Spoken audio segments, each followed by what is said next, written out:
সঠিকভাবে কাপড়ের মূল্য নির্ধারণ করতে না পারলে কিন্তু আপনার ব্যবসা আপনি লাভবান হতে পারবেন না। আপনার ব্যবসা যেখানে আছে সেখানে স্টপ করে দিতে হবে।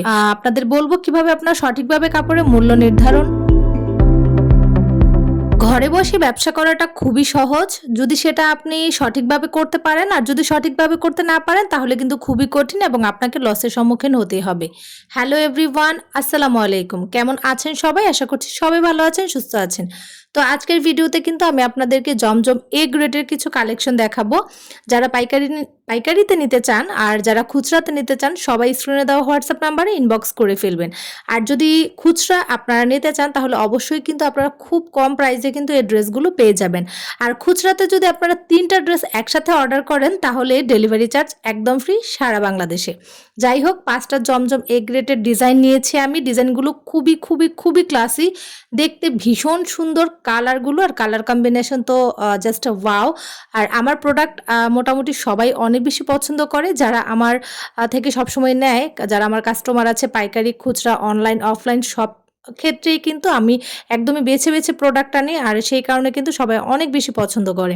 যাই হোক, কথায় কাজে মিল না রাখলে কিন্তু ব্যবসা এখনো পর্যন্ত চলমান থাকতো না। তো আমি আজকে আমার এই ভিডিওতে আপনাদের সাথে শেয়ার করতে যাচ্ছি যে আপনারা কাপড়ের মূল্যটা কিভাবে নির্ধারণ করবেন। তার আগে আমি আবারও বলে নিচ্ছি, যারা খুচরা ও পাইকারি নিতে চান স্ক্রিনে দেওয়া হোয়াটসঅ্যাপ নাম্বার থেকে ইনবক্স করবেন, কেউ ফোন করবেন না। আমি আপনাদের ড্রেসের সম্পূর্ণ ছবি দিয়ে দিব, আপনারা দেখতে পারবেন যে ফুল ড্রেসটা আসলে দেখতে কেমন। এখানে আমি ভাজের মধ্যেই দেখাচ্ছি। এই ড্রেসগুলো আসলে আমার পার্সেলের জন্য চেক করে রেডি করা হয়েছে। তো ভাবলাম যে ড্রেসের কালার কম্বিনেশন প্লাস ডিজাইনগুলো খুবই নাইস, তো আমি একটু ভিডিও করে রাখি। সেই কারণে হচ্ছে ভিডিও করে রাখি। এগুলো কিন্তু আমার পাইকারিতে চলে যাবে ড্রেসগুলো। তো এই 5টা ড্রেস আমি নিয়েছি, সাথে আরও অন্যান্য ড্রেসও নেওয়া হয়েছে, বাট আমি শুধু জমজমের কালেকশনগুলো আপনাদের সাথে শেয়ার করছি। তো চলেন আমি সঠিকভাবে কাপড়ের মূল্যটা আপনারা কিভাবে নির্ধারণ করবেন সেই বিষয়ে কথা বলবো। সঠিকভাবে কাপড়ের মূল্য নির্ধারণের জন্য কিন্তু অবশ্যই আপনাকে ক্রয়ের মোট খরচ অবশ্যই আপনাকে একসাথে যোগ করতে হবে। ধরেন আপনি কাপড়টা ক্রয় করেছেন, ক্রয়ের খরচ আছে, লাভ আছে, পরিবহন আছে, তারপর হচ্ছে গিয়ে বাজারের চাহিদা অনুযায়ী সব কিছু মিলিয়ে কিন্তু একটা ড্রেসের উপরে আপনাকে কি করতে হবে, দাম নির্ধারণ করতে হবে। এই কাজটা যদি আপনি ঠিক মতো করতে না পারেন তাহলে কিন্তু আপনি একদম লসে পড়ে যাবেন।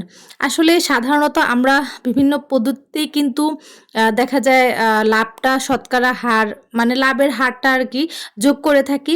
তো সেই জিনিসটা হচ্ছে সঠিকভাবে সঠিক পদ্ধতিতে কিন্তু করতে হবে, না হলে কিন্তু আপনি ব্যবসায় লাভবান হতে পারবেন না। ধরেন আপনি একটা প্রোডাক্ট কিনেছেন, আপনি যখন ব্যবসার উদ্দেশ্যে প্রোডাক্ট কিনবেন তখন কিন্তু একটা প্রোডাক্ট কিনবেন না, আপনি অনেকগুলো প্রোডাক্ট কিনবেন, তাই না? তো আপনি যখন পাইকারিতে প্রোডাক্ট কিনতে যাবেন আপনাকে কিন্তু অবশ্যই পরিবহন খরচটা ধরতে হবে, কারণ পরিবহন খরচ, আপনার পরিশ্রম, এগুলো যদি আপনি না ধরেন তাহলে কিন্তু আপনি ব্যবসায় লাভবান হতে পারবেন না। তাছাড়া আপনাকে এমন একটা প্রাইস ধরতে হবে, আপনার কিন্তু বাজার বিবেচনা করতে হবে যে আমি এমন প্রাইস ধরছি না তো যেটা বাজারের চাইতে অনেক বেশি মূল্য হয়ে যাচ্ছে, তাহলে কিন্তু ক্রেতারা আপনার কাছ থেকে কখনোই প্রোডাক্ট নেবে না। আপনাকে অবশ্যই বাজার বিবেচনা করে হচ্ছে ড্রেসের উপরে মূল্য নির্ধারণ করতে হবে। আপনার খরচটা প্রত্যেকটা ড্রেসের উপরে আপনাকে ভাগ করে দিতে হবে। একটা আপনি ধরেন আপনি অনেকগুলো ড্রেস এনেছেন, থুমকো একটা হিসাব করলেন না, এরকম করলে চলবে না। আপনাকে অবশ্যই সেই টাকাটার, যেটা আপনি বিনিয়োগ করেছেন সেই টাকাটাকে প্রত্যেকটা ড্রেসের উপরে যেন আপনার খরচটা পড়ে, আপনার পরিবহন খরচ বলেন, আপনার লাভ বলেন, আনুষঙ্গিক যত খরচ আছে আপনার প্রোডাক্টের উপরে সব কিছু মিলিয়ে কিন্তু আপনাকে কি করতে হবে, হিসাবটা ধরতে হবে। ধরেন আপনি পরিবহনে কত টাকা খরচ হয়েছে, তারপর হচ্ছে গিয়ে আপনি ড্রেসে কত টাকা লাভ করতে চান, আর লাভের হিসাবটা অবশ্যই আপনাকে বাজার বিবেচনা করেই করতে হবে প্রত্যেকটা ড্রেসের উপর। আর ড্রেসের কোয়ালিটি কিন্তু সব ড্রেসের কোয়ালিটি বা দাম একরকম থাকে না, যেটার যেরকম দাম সেটার সেই অনুযায়ী কিন্তু আপনাকে ধরতে হবে। সাধারণত কাপড়ের ব্যবসা 50 থেকে 60% হচ্ছে গিয়ে খরচ, দ্বিগুণ বা 3 গুণ পর্যন্ত লাভ ধরা হয়। মানে 50 থেকে 60% ধরেন খরচ, 100%-এর মধ্যে আমি বলছি যে 50 থেকে 60% হচ্ছে খরচ আর 40% হচ্ছে গিয়ে আপনার লাভ।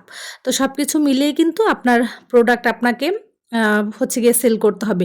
আরেকটা কথা আমি বারবারই বলছি, সেটা হচ্ছে বাজার যাচাই, মানে বাজার বিবেচনা করে অবশ্যই আপনাকে হচ্ছে গিয়ে আপনার কাপড়ের দামটা নির্ধারণ করতে হবে, কারণ প্রতিযোগী অনেক। অনেক অনেক প্রতিযোগীর মধ্যে কিন্তু আপনাকে টিকে থাকতে হবে, আপনার ব্র্যান্ডকে সবার সামনে এগিয়ে নিয়ে যেতে হবে। আপনি যদি পারেন তাহলে আরও 10 টাকা কম রাখবেন, অন্যান্য যে প্রতিষ্ঠান আছে তাদের থেকে আরও 10 টাকা কম রাখবেন, বা আশেপাশে যারা বিক্রি করছে তাদের থেকে পারলে আরও 10 টাকা আপনি কম রাখবেন। যাই হোক, আপনার খরচ ধরেন আপনি যদি দোকানে কাজ করেন তাহলে আপনার দোকান ভাড়া আছে, আপনার কর্মীর বেতন আছে, আপনার বিদ্যুৎ বিল আছে, আপনার পরিবহন খরচ আছে, সব কিছু মিলিয়েই কিন্তু একটা প্রোডাক্টের উপরে আপনার হচ্ছে গিয়ে দাম নির্ধারণ করতে হয়। তো এই জিনিসগুলো আসলে অনেকেই বোঝে না, অনেকেই আমাকে হোয়াটসঅ্যাপে ইনবক্স করে, বলে যে আপু এত টাকা হচ্ছে কি আমি পাইকারিতে যদি নেই তাহলে আমি কত টাকা বিক্রি করব।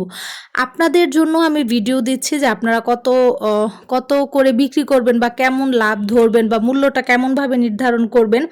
আপনাদেরকে আমি যেরকমভাবে সাজেস্ট করছি যে আপনাদের একটা পরিবহন খরচ আছে, আপনাদের হচ্ছে গিয়ে যদি আপনারা দোকান চালান আপনাদের দোকানের একটা খরচ আছে, যদি অন্য লোক দিয়ে কাজ করান তাদের একটা খরচ আছে, বিদ্যুৎ বিল আছে, আপনার নিজের পরিশ্রম আছে, সব কিছু মিলিয়ে আপনি কাপড়ের মূল্যটা নির্ধারণ করবেন। ঠিক ওই রকমই কিন্তু আমাকেও করতে হয়, আমার প্রোডাক্টের উপরে হচ্ছে গিয়ে সব কিছু মিলিয়েই হচ্ছে একটা প্রোডাক্টের দাম নির্ধারণ করতে হয়। আর এর মধ্যে যদি সেটা অনলাইনের কাজ হয় সেক্ষেত্রে তো আরও বেশি পরিশ্রম হয়। তো সব কিছু মিলিয়ে কিন্তু প্রোডাক্টের দাম নির্বাচন করতে হয়। তো আপনারাও এরকমভাবে করবেন, দেখবেন আপনাদের ব্যবসা ইনশাল্লাহ ভালো হবে, মানে ভালো একটা পর্যায়ে যাবে। কারণ আপনারা যদি দামটা সঠিকভাবে নির্বাচন করতে পারেন তাহলেই কিন্তু প্রত্যেকটা ড্রেস থেকে আপনাদের লাভ আসবে। আর সেই লাভের অংশটুকু অবশ্যই আপনাদেরকে একটা নির্দিষ্ট খাতা নিয়ে সেখানে হিসাব রাখতে হবে। তাহলে দেখবেন, বুঝতে পারবেন যে প্রত্যেকটা বিনিয়োগে আপনি ধরেন 1 লাখ টাকার মাল একসাথে কিনে আনলেন, তো সেটার উপরে আপনি সব কিছু খরচ হিসাব করেই হচ্ছে আপনি মূল্যটা নির্ধারণ করেছেন। আপনি যদি সেই হিসাবটা লিখে রাখেন এবং সেই ডেটটা লিখে রাখেন হিসাবের খাতায়, তাহলে দিন শেষে আপনার প্রোডাক্ট বিক্রির পরে কিন্তু আপনি হিসাব টান দিলে ঠিকই বুঝতে পারবেন যে আপনার আসলে কত টাকা লাভ হয়েছে, আপনি কত টাকা বিক্রি করতে পেরেছেন, বা আপনার বিক্রির পরেও কতটুকু প্রোডাক্ট আপনার কাছে আছে। আমি শুধুমাত্র যে কাপড়ের বিজনেসের ক্ষেত্রে বলছি সেটা কিন্তু একদমই নয়, আমি প্রত্যেকটা ব্যবসায়ের ক্ষেত্রেই বলছি। প্রত্যেকটা ব্যবসায়ী কিন্তু সেমভাবেই হচ্ছে গিয়ে আপনাদের মূল্যগুলো নির্ধারণ করতে হয়, তাহলেই হচ্ছে একটা ব্যবসায় সফলতা অর্জন করা যায়। জানি না আমার কথাতে কোনো ভুল হয়েছে কি না, কারণ অনেক অভিজ্ঞ পার্সনও আমার ভিডিওগুলো দেখে এবং আমাকে ইনবক্স করে, বলে আপনার ভিডিওগুলো আপু খুবই ভালো লাগে, আপনি সঠিক কথাই বলে থাকেন। যাই হোক, আজকের ভিডিওটি কেমন লেগেছে অবশ্যই আমাকে কমেন্টে জানাবেন। আমি কিন্তু বলে দিয়েছি মূল্যটা কিভাবে নির্ধারণ করতে হবে। ধরেন আপনি 500 টাকা দিয়ে এনেছেন, সেখানে আপনার 10 টাকা বিদ্যুৎ বিল আছে, 10 টাকা গাড়ি ভাড়া আছে, 10 টাকা আপনার পরিশ্রম আছে, 10 টাকা আপনার কর্মীর বেতন আছে, 20 টাকা হচ্ছে আপনার লাভ আছে। যারা ভিডিওটি দেখেছেন তাদের অনেক অনেক অনেক বেশি ধন্যবাদ। আর যারা এখনো পর্যন্ত লাইক কমেন্ট শেয়ার ও সাবস্ক্রাইব করেননি, প্লিজ লাইক কমেন্ট শেয়ার ও সাবস্ক্রাইব করে পাশে থাকবেন।